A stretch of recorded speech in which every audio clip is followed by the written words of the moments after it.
20h45 heure Alger. Madame, Monsieur, bienvenue dans ce 24 heures Afrique. Et on continue à suivre l'actualité brûlante de cette semaine en Afrique. Le coup d'État au Niger. Le Conseil militaire a annoncé aujourd'hui à la télévision du pays la réouverture des frontières maritimes et terrestres avec 5 pays limitrophes. L'Algérie, le Burkina Faso, la Libye, le Mali et le Tchad.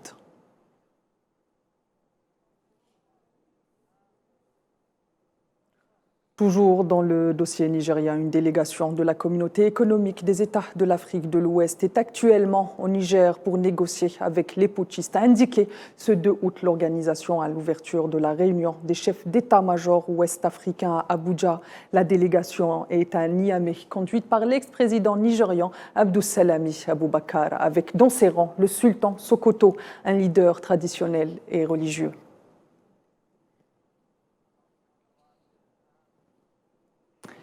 La situation du pays continue à inquiéter le secrétaire général des Nations Unies, Antonio Guterres, et aussi la CEDEAO. D'ailleurs, la communauté des États de l'Afrique de l'Ouest qui se réunit aujourd'hui jusqu'au 4 août 2023 ont ainsi poursuivent la situation politique et décider de la prochaine étape. Les détails avec Souhila Akilal.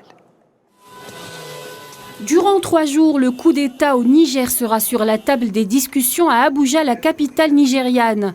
Réunis en conclave dès ce mercredi, les chefs d'état-major des pays de la communauté économique des États de l'Afrique de l'Ouest, CEDEAO, se penchent sur la situation au Niger. À l'occasion d'un sommet extraordinaire tenu dimanche passé toujours à Abuja, les dirigeants ouest-africains avaient déjà condamné le coup d'État et donné un ultimatum d'1 semaine aux commanditaires du putsch pour rétablir le président Mohamed Bazoum dans ses fonctions en réservant la possibilité d'un recours à la force. L'ultimatum donné expirera le 4 août 2023. Par ailleurs, la CEDEAO a décidé de sanctions financières, notamment la suspension de toutes les transactions commerciales et financières entre ses États membres et le Niger, ainsi qu'un gel des avoirs pour les responsables militaires impliqués. La CEDEAO a également demandé la libération immédiate du président Mohamed Bazoum et le retour complet à l'ordre constitutionnel en République du Niger. Les dirigeants ouest-africains avaient également annoncé la nomination à venir d'un représentant qui serait dépêché au Niger pour soumettre les exigences de la CEDEAO. La réunion de 3 jours des chefs d'état-major vient donc en réponse à cette situation critique pour définir les actions à entreprendre face à la crise politique au Niger. A contrario, le Burkina Faso et le Mali, voisins du Niger, ont eux affiché leur solidarité avec les putschistes en affirmant dans un communiqué, je cite, que toute intervention militaire pour rétablir Mohamed Bazoum serait considérée comme une déclaration de guerre à leurs 2 pays et entraînerait le retrait de la CEDEAO, ainsi que l'adoption de mesures de légitime défense en soutien aux forces armées et au peuple du Niger. Ajoutant toujours dans le même communiqué qu'il refuse d'appliquer les sanctions jugées illégales, illégitimes et inhumaines contre le peuple et les autorités nigériennes, décidées dimanche par la CEDEAO à Abuja. De leur côté, les putschistes nigériens menés par le général Abdurrahman Tiani, nommé président du Conseil national pour la sauvegarde de la patrie, ont déjà mis en garde sur les conséquences qui découleront de toute intervention militaire.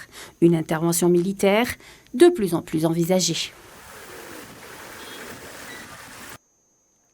Je vous le disais à l'instant, dans ce contexte particulier, l'ONU continue à exprimer son inquiétude, mais elle met en garde contre la propagation du terrorisme par la voix du représentant du SG de l'ONU pour l'Afrique de l'Ouest et du Sahel, Leonardo Santos Sinao. L'ONU ne cache pas sa crainte. Les détails avec Safwan Ben Sabri. Les yeux de l'ensemble des instances continentales et internationales sont rivés vers le Niger. Et pour cause, depuis le 28 juillet dernier, la tension autour du pays ne cesse de monter. Les observateurs craignent d'ailleurs une guerre interafricaine, et ce en raison de l'ultimatum fixé par la communauté de l'Afrique de l'Ouest, qui n'exclut pas un recours à la force si le président déchu Mohamed Bazoum ne revient pas au pouvoir. Une proposition fortement saluée par la France d'ailleurs. Cela dit, ces menaces d'intervention militaire étrangère sont prises au sérieux par les pays voisins du Niger, d'un côté le Mali et le Burkina Faso, qui assimilent ces menaces à une déclaration de guerre à leur encontre, et de l'autre, Alger, reste fidèle à ses principes de non-ingérence étrangère, prévient quant aux conséquences désastreuses que pourrait avoir une telle action sur le pays, mais aussi sur l'ensemble de la région. Une opposition qui trouve écho notamment auprès de la Russie mais aussi de l'Italie. Les deux puissances affirment respectivement qu'une action militaire étrangère ne ferait qu'aggraver une situation déjà extrêmement tendue. De son côté, l'ONU qui au préalable a cautionné les sanctions de la CEDEAO, allant jusqu'à suspendre son aide humanitaire au pays, se dit inquiète contre une propagation du terrorisme dans la région. Le sommet d'urgence de la CEDEAO a donné une semaine à la junte militaire pour rendre le pouvoir au président Mohamed Bazoum. Si cela ne se produit pas après cette semaine, d'autres options sont en préparation, y compris l'intervention militaire. Mon inquiétude est que si des mesures ne sont pas prises ou si la situation n'est pas inversée, il est très probable que la propagation du terrorisme dans la région puisse s'accroître. Pour le moment, la situation reste très tendue alors que les chefs d'état-major des pays membres de la CEDEAO ont entamé aujourd'hui une rencontre à Abuja. Les premiers ressortissants européens ont été évacués vers l'Europe. 3 avions ont atterri à Paris avec à leur bord des centaines de ressortissants français, italiens et d'autres nationalités. La décision de rapatrier les ressortissants européens ont été prise par les gouvernements européens juste après le début du coup d'État le 26 juillet dernier. On n'est pas sûr que ça aura pu dégénérer, mais c'est toujours bien d'être rentré. On verra dans les jours et semaines prochaines comment ça va évoluer là-bas. Et nous qui sommes assez attachés, on va suivre ça avec attention. Ambiance normale. À Niamey, il n'y a pas de tension particulière en ville, il n'y a pas de stress particulier. La population vaque à ses occupations. Donc il n'y a pas de menace particulière. À l'instar de la France, une centaine de ressortissants étrangers au Niger sont arrivés à Rome mercredi matin, évacués par l'Italie. Pour raisons de sécurité, je vous propose.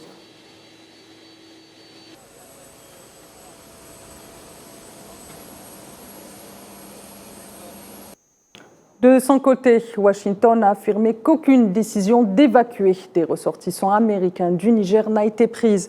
Les États-Unis surveillent le processus d'évacuation par la France et par les pays européens de leurs citoyens du Niger.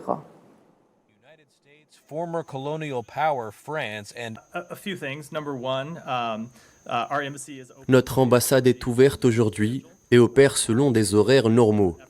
Nous surveillons les efforts de la France et des autres pays européens pour évacuer leurs citoyens.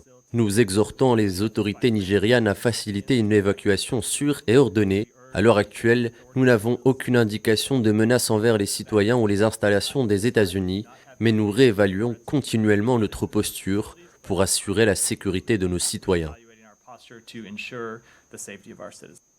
La République de Tanzanie a ouvert officiellement ce mercredi son ambassade en Algérie. La ministre tanzanienne des Affaires étrangères, Strongomina Tax, accompagnée de son homologue algérien, Ahmed Attaf, a présidé la cérémonie d'ouverture officielle du siège de l'ambassade située dans la commune de Hidra, dans la capitale algérienne.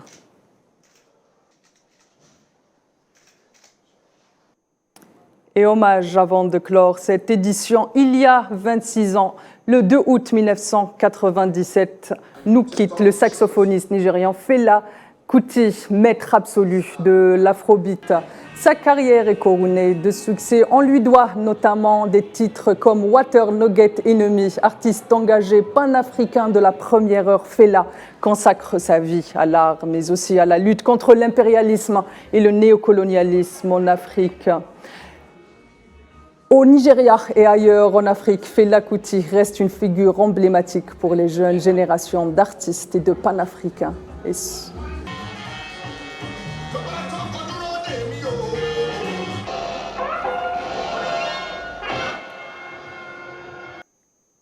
Madame, Monsieur, c'est sur ces notes de l'éternel et éternel que je vous laisse. Je vous donne rendez-vous demain. D'ici là, l'info continue sur Al 24 News.